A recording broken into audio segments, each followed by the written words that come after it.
An interview with Dr. Michael Klapper. Question 1. What about high animal protein diets? Some of the most common health-damaging foods that people eat are oils, olive oil, coconut oil, etc., flour products in baked goods, etc., and dairy products. And these carnivore diets, they eliminate the oil, the dairy, and the flour products, and people feel better, no question about it. They lose weight, trim down, and that's what you're seeing. But this is an early beneficial trend from removing these toxic substances.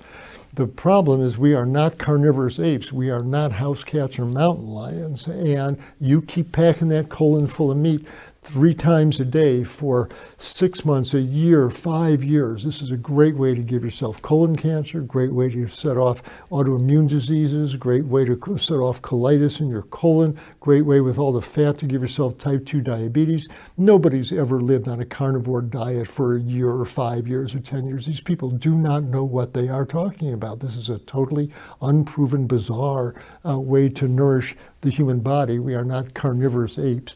And people who stay on, well, you can't stay on this diet. The high protein diets injure the kidney. High protein diets are toxic to the kidneys. These folks are writing themselves a ticket to the dialysis machine. I read this article about this guy who did a carnivore diet for a month and he felt good. That's 1 month, 30 days. I say you go back and see this gentleman after 6 months of eating like that, a year, 18, 2 and 24 months of eating like this. You're going to see a very ill man with sick kidneys and probably an early colon cancer brewing in his colon. This is not a healthy diet for Homo sapiens. And plus the audacity to say, oh, this is the best diet. Everybody ought to be eating that.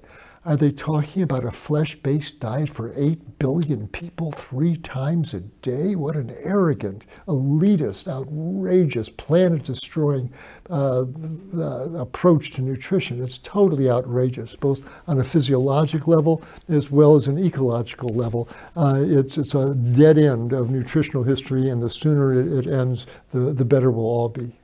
Question 2. What's an example of how powerful a low-fat plant-only diet is?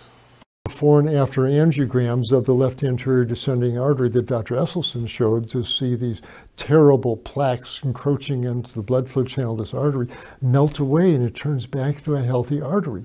Every cardiologist who sees those 2 images should say, stop the presses. What did you do here, doctor? How did you create this? This is my entire life. This is the entire specialty of cardiology. Tell me the secret of how you produce this.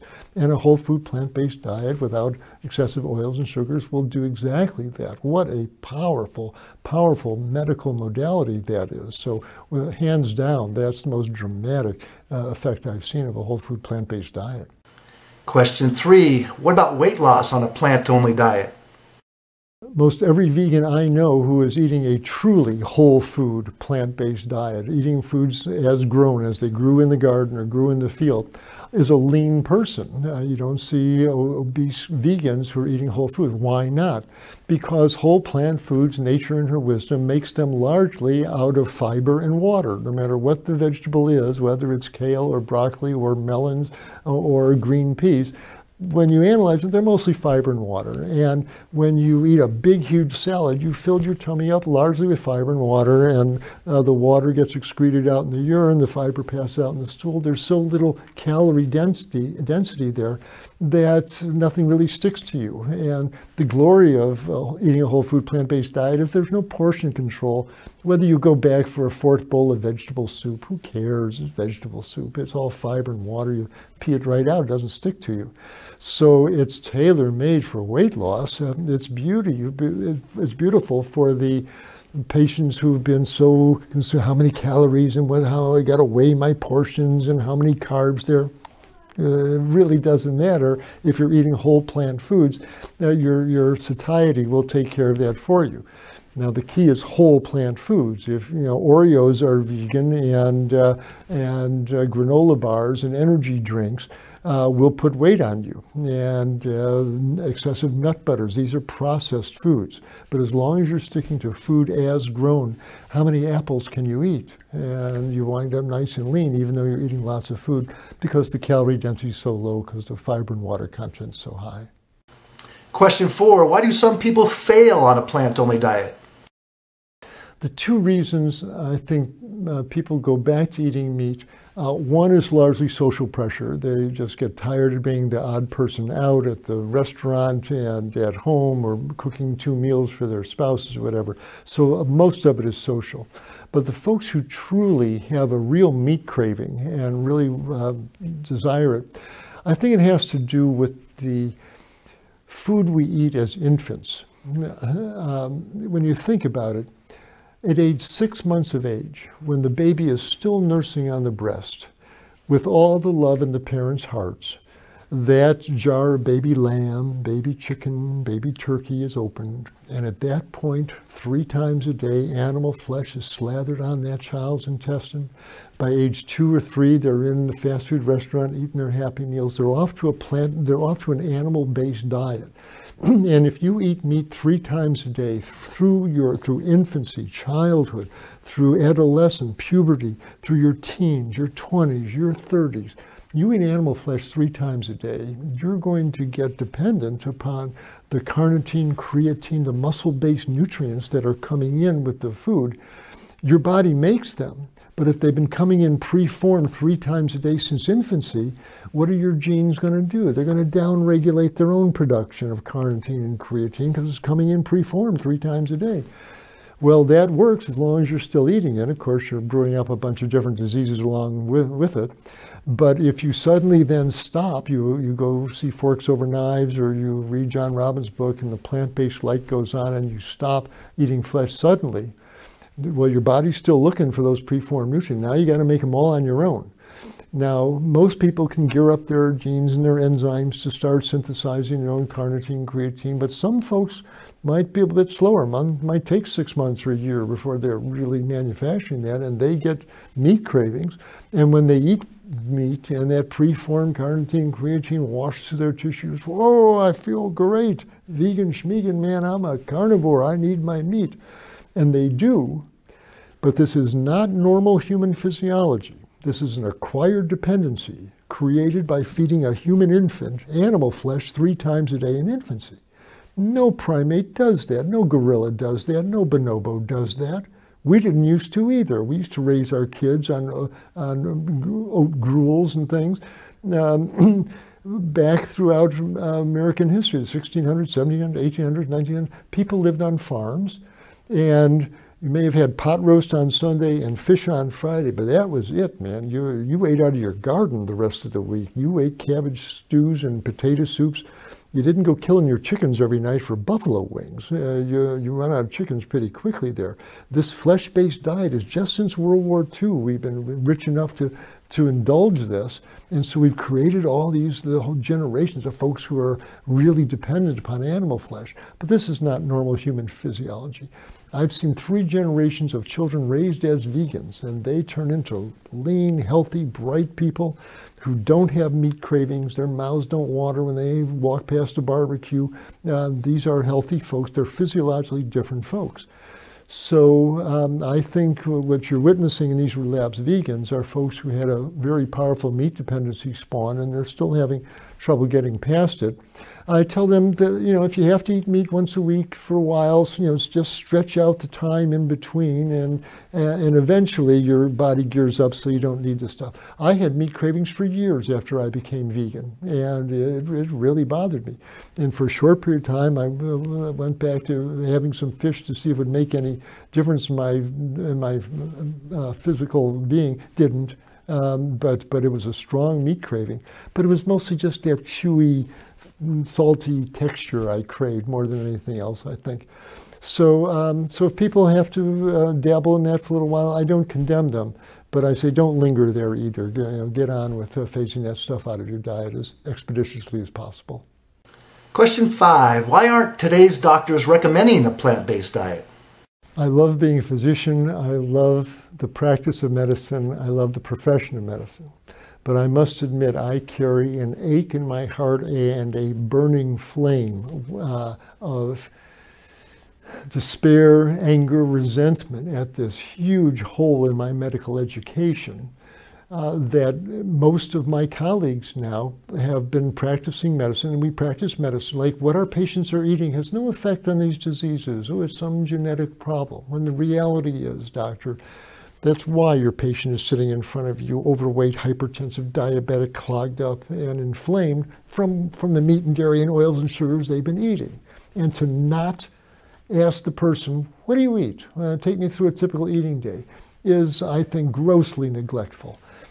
Because that's where the diabetes is coming from. And we don't appreciate this because the doctors are eating the pizzas and the burgers themselves. They don't want to be bothered with us. But the truth is the truth. And type 2 diabetes is a disease of fat toxicity. And all the meat and the cheese and the oils and the fast foods clog up the insulin receptors in the muscle cells, so insulin doesn't work and blood sugars go up. The problem is all the fats that we're eating. And when people go on whole food, plant-based diet, they burn that fat out of their muscle cells, and the diabetes goes away. This is a reversible disease, predictably so. And yet the young medical students are not taught this, and it's an outrageous omission. So much so that I left my clinical practice, and I'm devoting the rest of my career to going from medical school to medical school and giving these young students the lecture I wish someone had given me 50 years ago. That, listen, young people, young doctors, you're not going to be seeing leprosy and smallpox. It's what your patients are eating. It's the obesity and diabetes and clogged arteries from the American diet and the Western diet. And get real with that. Otherwise, you're going to get frustrated and leave medicine. But if you can work with their diet, send them to the plant-based dietitian, they'll get healthy right before your eyes. And I tell them, and it's a provocative statement, but I say, I put up a slide with all these degenerative diseases, clogged arteries, hypertension, diabetes, autoimmune disease, and I ask a very powerful question. These are all reversible diseases. You want to cure these patients or don't you? Why did you go into medicine? I did not go into medicine to manage chronic disease. I went in to cure people, and these are all curable diseases, every one of them. And to not be honest with your patients, and to be the cardiologist who says, oh, Joe, you can keep eating your pepperoni pizzas and your cheeseburgers and your buffalo wings, but take your statins so I can't get sued because I've met my obligation. I gave you statins, but go ahead, eat your burgers, it's fine. That to me is beyond inadequate. That injures the patient, and it destroys the joy of medicine, where the cardiologists say, they all get sicker, they all need stents, they all need stents. That's right, doctor. If you don't talk to them about what they're eating, yes, that becomes a self-fulfilling prophecy. But you're not serving the patient. That's not good medicine. We know better than that. So plant-based medicine should have been taught in medical schools when I started. I shouldn't have to be going around to the medical schools and delivering this message. It should be taught to them in the curriculum that they're learning. But that's not where we're at. So my mission from this point on is to bring this message to the nation's medical schools and get plant-based nutrition taught as it properly should. It's the most powerful, inexpensive, and satisfying tool any physician can use. And we need to place it in their hands. So the reason why it's not taught is because it's not taught, and it's appalling beyond ignorance of the power of food to create health or disease. Hippocrates had it right, and it's the food, let food be your medicine. And the joy comes back to medicine because of the second phrase that Hippocrates said. He said, let food be thy medicine and medicine be thy food. And everyone understands the first part. Let food be your medicine. Okay. But that second part, and medicine be thy food. What does that mean? You eat a bottle of pills for dinner? What's he saying? I now know what that means. My patients who are clogged up and diabetic and hypertensive, the food is their medicine. The medicine is their food in that it changes how you view your meals. And so you sit down to dinner with your clogged arteries and your diabetes, and you look at that salad and say, oh, that salad there, oh, that's medicine for my arteries. Oh, that kale, that's medicine for me. Now that cantaloupe chunks, oh, that's medicine for me. Let medicine be your food. Let every one of these meals heal you. Let that open your arteries. Let that reduce your blood pressure. And food becomes medicine at that point. It's a beautiful concept. Doctors need to know that because patients get healthy right before your very eyes, and the patient leaves your office off their medications, feeling good, looking good, and as they leave, you go, yes! And that's the best moment in medicine, and it's available to all of us. Question 6. You saw an early screening of the new film, The Game Changers. What are your thoughts? Thank heavens for The Game Changers. That is a game changer. It's a well-named movie, and I know quite a number of the folks in there. I certainly am good friends with Rip Esselstyn, and recently met Dotsie Bosch, the cyclist, and what a remarkable woman she is. And I have such respect for the people in the movie, but the people who made the movie, that was like a precise judo chop, for the athletic guys who are afraid to go vegan because it turns them into wusses. That it was a precision piece of filmmaking. That was exactly what they needed to see. So it potentially can be a game changer if it helps these big macho guys see that eating meat is not necessary for strength and athletic performance. It's performed a huge service. I think it should be shown around the world because people, I need my meat for strength, and you obviously don't. Ask any gorilla or buffalo, they'll tell you the same thing. So. What was the most memorable scene in The Game Changers? It reflected, of course, the sub-rosa theme is manhood there. And, there are two places that it showed up quite noticeably. One is when they got these 3 young football players and they put a pressure measuring collar around their penis to see how strong their erections were. And it was very profound. What an elegant demonstration of physiology that the meat kept their blood vessels from dilating and give them a strong erection. And the guy with the vegan diet had the biggest, strongest erection. That probably, and I rest my case. At that point, the point was made. But I was very impressed with Mr. Mander, the fellow in South Africa who guards against the rhino poaching. And this man, this is one tough dude. But his heart is pure. He's given his energy to helping the animals. And he had the integrity to say, I can't be protecting the one big animal and eating another one. And due to his integrity and his pure heart, he became a vegan. And his performance got better. And you see him crashing through the bush, leading his crew behind him with superb athletic performance. That's really athletic performance, not just to score points, but to help this planet. And he's doing it on a vegan diet. So those two were by far the most impactful scenes in the movie for me. And I hope everybody appreciates them. There's a lot of meaning in those scenes. What are your final thoughts?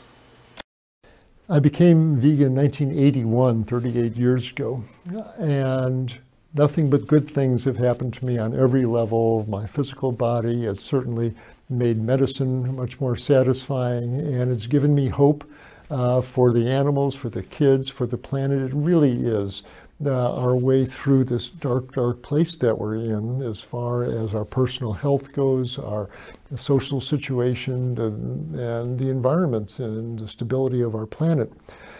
It's clear that the message is coming through to us that if we want to be healthy as individuals and survive as a species, the task before us is we must now evolve our diets to a plant-based diet. For each individual person who wants to avoid a heart attack, a stroke, or cancer, start eating a plant-based diet. It's without question the way to avoid these diseases. But if there's any hope to stabilize this planet, we are, as a species, we have to see we have used meat eating up. No matter what the mighty hunter did for us or whatever, whoever he was, he got us here, that page, that chapter's over. That page is time to turn. Fishing, we have used fishing up. We've used the oceans up. We must let them heal. On every level, the earth is saying enough. No matter what you did before, it doesn't matter. At the time, if you want to stay on this planet, take a lesson from the gorillas and the buffaloes and start eating plants. If we do, we can save ourselves. The forests will come back, so much less land will be needed. The soils will stabilize, the waters will run pure again, there'll be enough food for everyone to eat, and the greenhouse gases will be absorbed by the forests that are regrowing. It could save our futures. If we don't do that, I don't see much hope, as Dr. Richard Oppenlander really eloquently put it in his book called Comfortably Unaware, which is right where the meat and dairy industries want us. It's okay, keep eating your burgers, don't worry about what it does to the planet, keep eating, don't be comfortably unaware. And he makes it very clear that you can put solar panels on everybody's house, you can give an electric car to everybody on Earth, but unless we change our diets, unless we stop raising and slaughtering 70 billion animals every year, every one of whom is breathing out carbon dioxide, every one of them is belching out methane, they're all eating grains grown with ammonia fertilizers, putting nitrous oxide in the air, unless we stop doing that, nothing is going to make any difference. Those greenhouse gases are going to continue to increase, and the seas are going to continue to rise. So it's past a social nicety at this point. It's our life raft. It's the way out, and it's a narrow door, but we've got to run through it at this point. And where the vegans have always been the weird, fringy folks, the truth is they are holding the light, saying, this way, you want to be healthy, you want to have your kids have a livable planet, it's time to adopt a plant-based diet by all human beings. So this nice fringe movement has turned out to really be our salvation for our entire species. And the vegans have, I think, an obligation to be as healthy as they can, to be as generous as they can, to set a good example as they can, to enjoy the heck out of the food, make some dynamite chilies and soups, and bring people along with the joy of this wonderful way of eating. And it will become a more peaceful planet and a more stable and sustainable planet, and that will truly give us hope for the future. Is it too late? Might be, but I don't see any other choice. And if I can, every time I see a little kid in a stroller, I feel like going over there, kneeling down and apologizing to them for what we've done to their planet. And I owe these kids. I'm working for the kids and the animals at this point. It's their planet. We've messed it up. The least I can do is help that planet heal by getting people to start eating plant-based diets. And so that's my mission for the rest of my time on this planet. And I invite everybody to join in their own personal lives and the example they set. And if we all do that, we'll make a better world. One single act will change the world for the much, much better.